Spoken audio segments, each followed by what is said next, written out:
My name is Andrew Tony, and this is my informative speech for Comm 201, and today's date is March 8th, 2020. So imagine a life where you're driving down the road and you see a deer sitting on the side of the road or in a field somewhere, and you think, wow, you don't see that very often.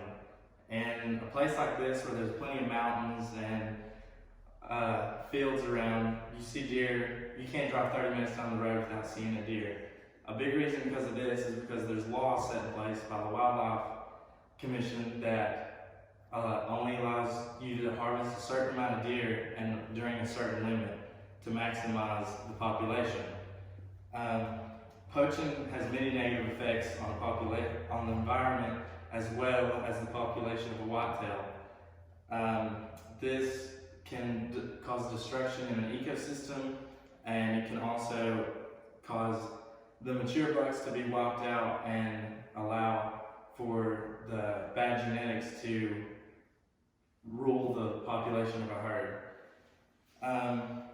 Poaching is what some people might think of as a victimless crime, and that doesn't affect us as humans, it doesn't affect the deer population, but that's not very true. According to an article from 2019 written by Lynn, poaching is illegal taking of wildlife and a violation of local, state, federal, or international law. These laws are made to protect the animal as well as give hunters a fair chance to harvest an animal and to eat. Poaching has many underlying effects that we might not see, and some of these effects are by not allowing a mature deer to reach its full potential and not allowing the herd to be maximized with its genetics and for the population to thrive.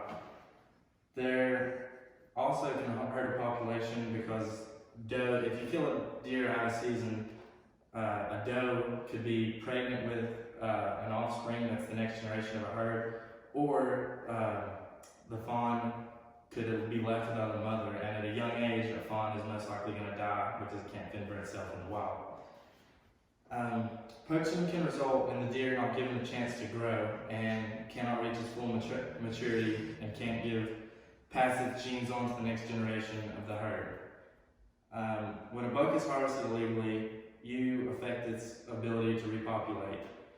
By harvesting a deer illegally, you leave the herd up to be given the bad genetics of what we like to call a scrub buck. And this is an example of a scrub buck. As you can tell, like its horns are deformed, and it's not good to have a herd with those kind of genetics. This right here is an example. This is a young whitetail that hasn't reached its full maturity, and this is a mature whitetail, and you can tell it has good genetics by its body mass and by how symmetric its horns are, which unfortunately those are the ones that are mostly killed by poachers. According to an article written by Williams, each time a deer is removed from the herd, whether it be by death or harvest or migration, there's a selection of those remaining. Those remaining become the parents of the next generation. You remove the undesirable and the herd will improve. Remove the desirable and the herd quality will decrease very fast. Killing a deer out of season can also leave a hole in natural resources that can negatively affect the environment and the ecosystem that we live in. Deer are what's called as a keystone member of an ecosystem. An article in 2019 defines a keystone as a species of plant or animal considered to have a pivotal role in holding the entire ecosystem in balance. The loss of a keystone species may mean the collapse of an ecosystem. A deer is a predator and a prey. They not really much of a predator as you think of eating another animal, but they eat a lot of foliage and different plants in the forest, as well as provide food for coyotes, wolves, bears, mountain lions, and humans. And in some rare cases, when a human runs over a deer and it's left on the side of the road, scavengers such as hawks and buzzards, that's what they have for their meal. Poaching can also cause a doe not to be able to grow the population next year. And seasons are set for the perfect time of the year so that if the mother is killed, the fawn is old enough to where it can survive on its own without having to rely on a mother to take care of it. Deer season is usually in the fall. It starts in the beginning of September, and by that time, a fawn is starting to lose its spots and becoming a mature deer that can survive on its own. An article written by Susan Shea in 2015 says that fawns usually are weaned after 2 to 3 months. In the early autumn, a fawn's spotted coat is replaced by the gray-brown winter coat of an adult deer.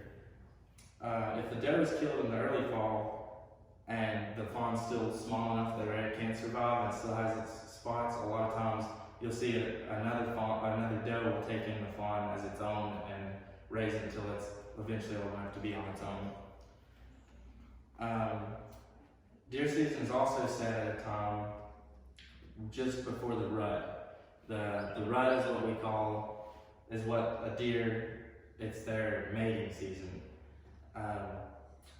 This usually happens sometime around mid-November or so, which is towards the end of deer season. So if you kill a deer in the middle of the fall, it's most likely not going to be carrying their offspring by at that time.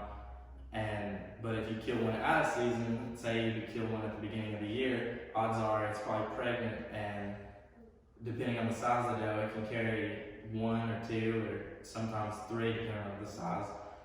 And that's the next generation of the herd. Deer usually hit their peak in mid-November, and the way the season's set, as long as you stay within the seasons and kill them within their seasons, then the odds are the next generation isn't going to much suffer from it. Also, the deer population, if a fawn is killed, or if a fawn's mother is killed, or if you kill one in the middle of summer, the odds are you're going to negatively affect this fawn, and it's not going to be able to survive on its own, and this is going to hurt the next generation. And as you can tell on the figure here, this is probably a time where things were heavily hunted, and the deer population went drastically low, and laws were changed to keep hunting from happening so much and trying to keep poachers away. And you can see that the deer population quickly rose and kind of leveled out.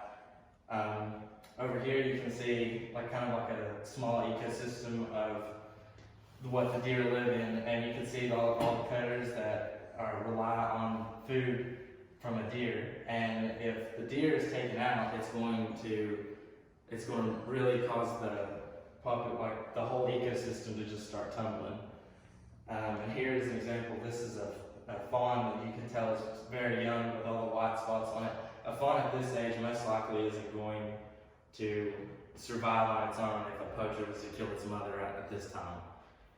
And basically, poaching has a lot of negative effects that we always can't see, and it can affect the environment that we as a human are a part of, and it can also destroy an ecosystem, and it can thin out the population to where it can go, and if it gets out of control, then the population is going to go down so low that there's no deer left. And it would be a drastic downfall for an ecosystem to see the deer population go down. Many of us think of poaching as a victimless crime, but once you get really down to see the effects that from first glance you can't really tell, you can see all the underlying causes and effects, and you can see that it's all a big chain, that everything's in it together, and when one chain is broke, one link out of a chain is broke, everything just collapses. And once we start to begin and look at things very closely, we can see all the harmful effects it has.